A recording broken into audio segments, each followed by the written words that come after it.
j'opère à la clinique de Blomet dans le 15e arrondissement à Paris. La spécificité de cet établissement est assez portée sur les extrémités, puisqu'on a maintenant deux pôles importants, pôle main et pôle pied, avec des chirurgiens différents, puisqu'il s'agit de deux chirurgies totalement opposées. Il y a également pas mal de plastique, et on est dans une petite clinique parisienne assez ancienne, avec un petit jardin. Et j'avoue que c'est extrêmement agréable d'y travailler. Et le fait d'avoir regroupé les pieds, et notamment la main, améliore le plateau technique, puisqu'on a besoin de radiographie spécifique, d'appareillage, etc. Donc c'est porté beaucoup sur l'extrémité. J'opère pas qu'à Paris, j'opère à Paris et à Marseille. On opère beaucoup, nous, dans les extrémités, notamment les pieds, parce qu'il y a des chirurgies d'avant-pied, des chirurgies d'arrière-pied, l'ablation de matériel, les petites retouches. Donc oui, on fait plus de 500 chirurgies par an, ça c'est sûr. Et puis après, c'est le groupe. À Paris, on fonctionne en groupe et donc on a un volume d'activité qui dépend du groupe en fait. Est-ce que vous avez remarqué quelque chose de spécial pendant cette période un petit peu compliquée du Covid?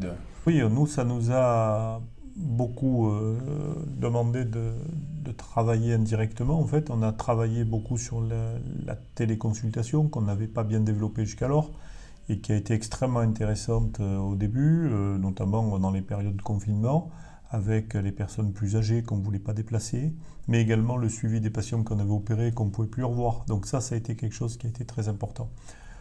Ensuite, on a énormément évolué dans les techniques, notamment anesthésiques, pour que les patients ne restent pas hospitalisés. Là encore, pour éviter le problème du Covid en hospitalisation. Alors certes, il y a des PCR à faire systématiquement avant d'opérer des patients, même aujourd'hui, mais on ne les garde quasiment plus. C'est-à-dire qu'on travaille maintenant à quasiment 100% en chirurgie ambulatoire. Et ça a été quand même vraiment également un gros progrès, on va dire une avancée qui a été un peu poussée par ces pandémies. Vous êtes un adepte de tout ce qui est digital? Oui, j'adore le digital.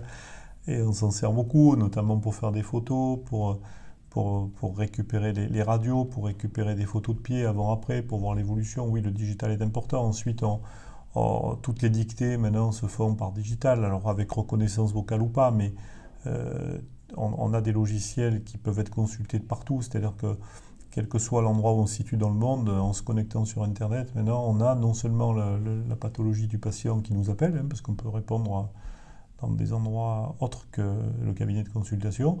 Et puis, on a également accès sur les photos, accès sur tout. Donc oui, le digital, maintenant, c'est quelque chose d'indispensable. Quand est-ce que s'est produite la bascule entre le papier, le stylo et le digital?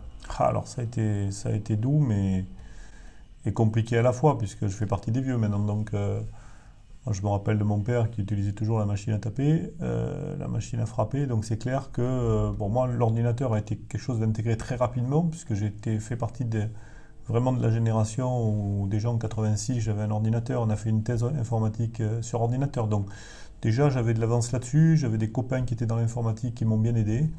Après, ça s'est fait doucement, mais sûrement. Mais on avait des fiches papier, je m'en rappelle encore. Pendant peut-être 10 ans de mon installation, jusqu'en 2000 pratiquement. Ensuite, on les a doublés parce qu'on n'ose pas s'enlever un papier quand on a même l'informatique. On se dit toujours si ça tombe en panne, si la sauvegarde pète. Aujourd'hui, tout est sur iCloud ou du moins sur des serveurs extériorisés, donc on a des doubles partout. Et c'est vrai que cette transition s'est effectuée doucement, mais ça a pris 10 ans, je pense.